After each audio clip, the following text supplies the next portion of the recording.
Hello, poor people. How are you today? Tonight, we're going to analyze the reason behind your poverty. And there's always a reason. Chiefest amongst them is fanaticism, overzealousness, and I'll explain to you how. You see, the mind is a very interesting place. Once you sustain a belief, you would always act in accordance to produce the outcome. So 90%, in fact, I'm very generous, but a huge percentile of your actions is dependent on unconscious beliefs. So for instance, I'm trying to get fit. I'm in my gym arc. There are dumbbells positioned in my home gym. Every night before I go to bed or before I freshen up, preparing to go to bed, I go there and do at least 10 pumps or do some kind of exercise that contributes to my workout. Now, this is something I do not consciously think about. It's not built into my schedule, but because I have this overwhelming desire to become fit, all my actions tailor to produce that outcome. It's the same thing with you humans. Once you subconsciously sustain a wrong belief system or right belief system, unconsciously your actions are gradually moving you towards that goal.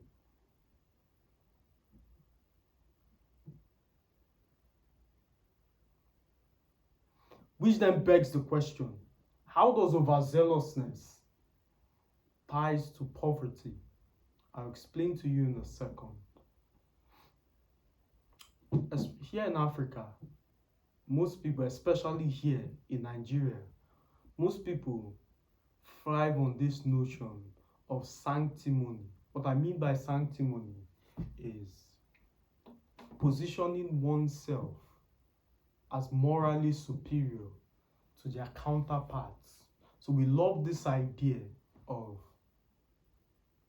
fronting morality, beliefs, integrity. I'm the holies of holies. I don't take drugs. I don't go to hospital. It is wrong. Every single person is trying to correct this doctrine, and pastors attacking themselves. So every single person, everyone is trying to portray themselves as morally superior. And there are benefits. It gets you members, it gets you followers, it can bring real income to your coffers. But the point I want us to get is overzealousness, the wrong understanding of how the cosmos works would make you miss out on tons of opportunities. I'll give you an example. There was this lady who was mentored to not do business with a certain kind of people. So as a consequence, her reticular activating system will filter out those kind of individuals. And unfortunately, those individuals will try and patronize her. But upon hearing their state, I'm trying as much as possible to keep it abstract to avoid starting some kind of wage war in the comment section.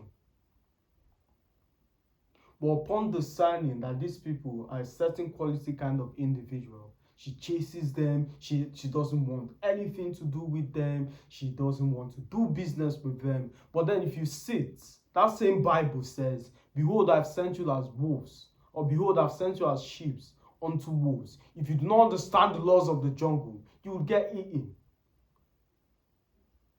In fact, let's sit and analyze as professionals. As a professional, sir, say you are a bank manager. Do you truly believe that every single income or every single account holder is a legitimate businessman? Exactly. In my rental properties, I have a lot across various states. Do I truly believe that every single person who has sex is married? Exactly. So if you're not rightly mentored on these matters, you would miss out on a lot of opportunities, reinforcing that philosophy that you're somehow a martyr or you are professing your faith, and once you decline such opportunities, it reinforces that psyche. You feel the dopamine that you're doing something right, you're doing something meaningful, you're making sacrifices for your faith, which is your detriment, which is to your detriment because it has no bearing as touching your destiny.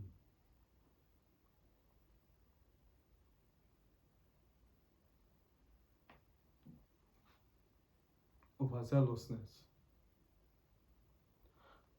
Another point I want to highlight, I don't know why I'm attacking Christians, but it's not an attack, it's merely revelation. This wrong notion pastors try and do to use their own unique experience to create dogma is absolutely wrong. Especially in African nations, there's something called miracle alert.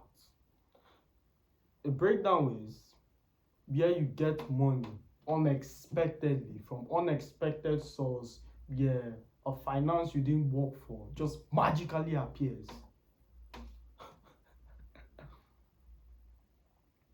That's how individuals get into all kinds of trouble.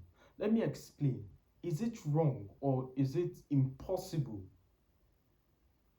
for those pastors to receive those kind of experience? No.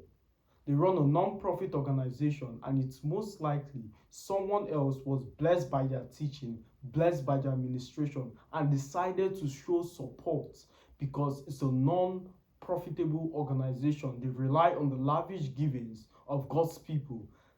That's the reality for preachers. That's the system God created in an attempt to preserve their integrity. Because as much as you try and dismiss finances, it is what helps keep you within the safe zone of integrity. That experience is for pastors. Do you understand? Let's take you. You're not providing any value to society. You've not blessed anyone. You're not smart. You don't have any products. You don't have any business. How do you expect someone to bless you or send you money randomly? Exactly. It doesn't work. You've been praying for the miracle alerts for 10 years now. Where has that led you? Right back to me. There are individuals today who has gotten into a lot of court cases, a lot of problems because of this wrong philosophy. Very recently, a man was jailed for diverting 1.5 billion naira, equivalent to $1 million. He received the wrong transfer from a bank for $1 million. Instead of reporting this wrong transaction, he spread it across various accounts. And at the end of the day, I believe within months, the money was reversed. They tried to get a hold of him. They recovered a total of about 1.3 billion. The verdict is to pay 5 million naira in fine. And don't get excited yet. That's the first verdict. The second is to pay the balance of about 200 and something million. For simplicity of the math, let's say 200 million. So in addition to refunding the money, he's paying extra 5 million to avoid the jail sentence.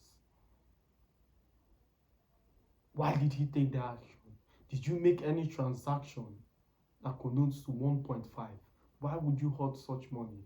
Do you think people are fools? Do you think it will go unnoticed? And that's the problem I have with thieves. Do you not have an idea that someone would realize their mistake? That amount of money with its magnitude would somehow find its way back to the owner? Or are you just desperate enough to believe somehow God credited you with such amount? Even my brother fell for this philosophy. I believe years ago, I sent him $300 for an investment. I wanted to route that amount through his account to somewhere else. I didn't have the clearance to do it. Talking about it now, it sounds abysmal. It is laughable. $300 for investment. It's funny. So 2 days pass, 3 days pass, 4 days pass. No response. Finally, on the fifth day, I called him. My friend, didn't you see the $500 I sent? Oh, it's yours? Of course it's mine. It's for an investment. I thought it was some miracle alert. You're fucking stupid. Route this money here, and we laughed it off and we moved on. So imagine he spent that money on that wrong idea, like some miracle alert, or someone was benevolent enough to send him such amount. It would have created a rift. I would have fucked him up pretty badly. Because at that time, I needed the money.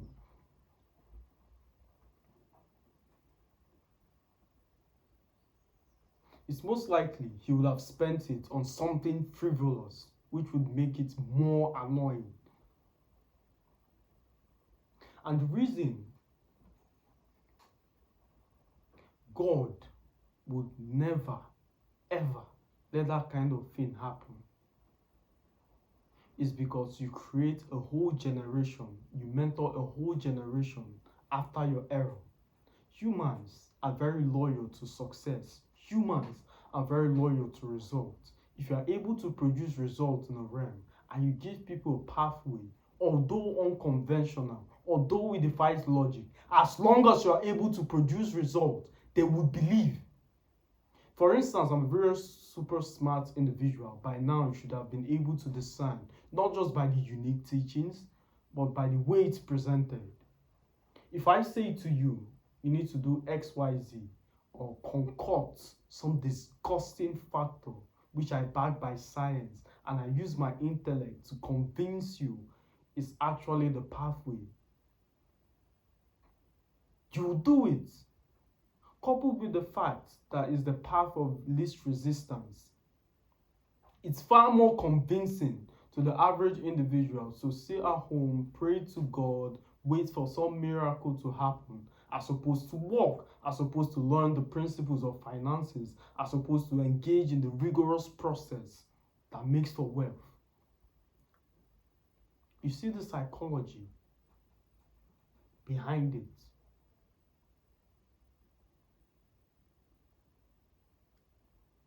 Now, are there unique scenarios where cases like this happen? For instance, you need surgery for your mom, someone helps out, a destiny helper. Yeah, things like that happen. But in general, those are exceptions. Generalization is how the world functions. In general, if I strike a lady, I will catch a lawsuit. She might be in a nice mood, but I'm not willing to find out. In general, and you are far better off working with the consciousness that lions bite as opposed to otherwise.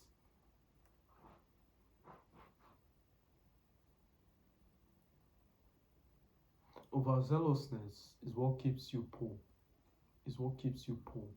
Change that mindset that your life is somehow dependent on the supernatural, that some demons is plaguing you or prevents you from walking.